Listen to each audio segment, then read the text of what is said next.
ಸಚಿವ ಪರಮೇಶ್ವರ್ಗೆ 500 ರು ಬೆಟ್ಟಿಂಗ್ ಸಂಕಷ್ಟ.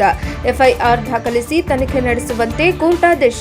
ಗೃಹ ಸಚಿವ ಡಾ ಜಿ ಪರಮೇಶ್ವರ್ ವಿರುದ್ಧ ಕಬಡ್ಡಿ ಪಂದ್ಯಾವಳಿಯಲ್ಲಿ 500 ರು ಬೆಟ್ಟಿಂಗ್ ಕಟ್ಟಿದ ಆರೋಪಕ್ಕೆ ಸಂಬಂಧಿಸಿದಂತೆ ಎಫ್ಐಆರ್ ದಾಖಲಿಸುವಂತೆ ಬೆಂಗಳೂರಿನ ನ್ಯಾಯಾಲಯ ಆದೇಶಿಸಿದೆ. ಸಾರ್ವಜನಿಕವಾಗಿ ಬೆಟ್ಟಿಂಗ್ ಕಾನೂನು ಬಾಹಿರವಾಗಿದ್ದರೂ ಸಚಿವರು ಸ್ವತಃ ಇದನ್ನು ಬಹಿರಂಗಪಡಿಸಿದ್ದರು.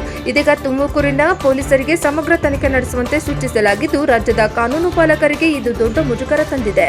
ಗೃಹ ಸಚಿವ ಪರಮೇಶ್ವರ್ ಬೆಂಗಳೂರು ಏಪ್ರಿಲ್ 21 ಗೃಹ ಇಲಾಖೆ ಎಂದರೆ ಅದೊಂದು ಶಿಸ್ತಿನ ಇಲಾಖೆ. ಬೆಟ್ಟಿಂಗ್ಗಳನ್ನು ತಡೆಯಬೇಕಿದ್ದ ಇಲಾಖೆಯ ಸಚಿವರೇ ಬೆಟ್ಟಿಂಗ್ ಮಾಡಿದ್ದಾರೆ ಎಂದರೆ ನಂಬಲು ಅಸಾಧ್ಯವಿಲ್ಲ.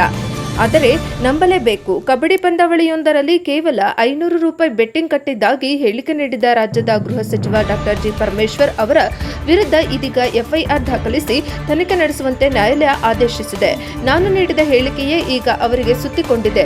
ತುಮಕೂರಿನಲ್ಲಿ ನಡೆದ ಪದವಿ ಪೂರ್ವ ಕಾಲೇಜು ವಿದ್ಯಾರ್ಥಿಗಳ ರಾಜ್ಯ ಮಟ್ಟದ ಕಬಡ್ಡಿ ಪಂದ್ಯಾವಳಿಯಲ್ಲಿ ಗೃಹ ಸಚಿವ ಡಾ ಜಿ ಪರಮೇಶ್ವರ್ ವಿಜಯಪುರ ತಂಡ ಗೆಲ್ಲುತ್ತದೆ ಎಂದು ಜಿಲ್ಲಾಧಿಕಾರಿ ಶುಭ ಕಲ್ಯಾಣ್ ಅವರೊಂದಿಗೆ 500 ರೂಪಾಯಿ ಬಾಜಿ ಕಟ್ಟಿದ್ದರು.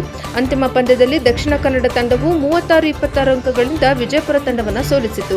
ಇದರಿಂದಾಗಿ ಬಾಜಿ ಹಣವನ್ನು ಕಳೆದುಕೊಂಡ ಸಚಿವ ಪರಮೇಶ್ವರ್ ವಿಜೇತ ತಂಡಕ್ಕೆ ಪ್ರಶಸ್ತಿ ವಿತರಿಸುವಾಗ ಈ ವಿಷಯವನ್ನು ಸ್ವತಃ ಬಹಿರಂಗಪಡಿಸಿದ್ದರು. ಇದೀಗ ವರದಿ ವೇದಮೂರ್ತಿ, ಪ್ರಜಾಪವ ಟಿವಿ, ಬೆಂಗಳೂರು.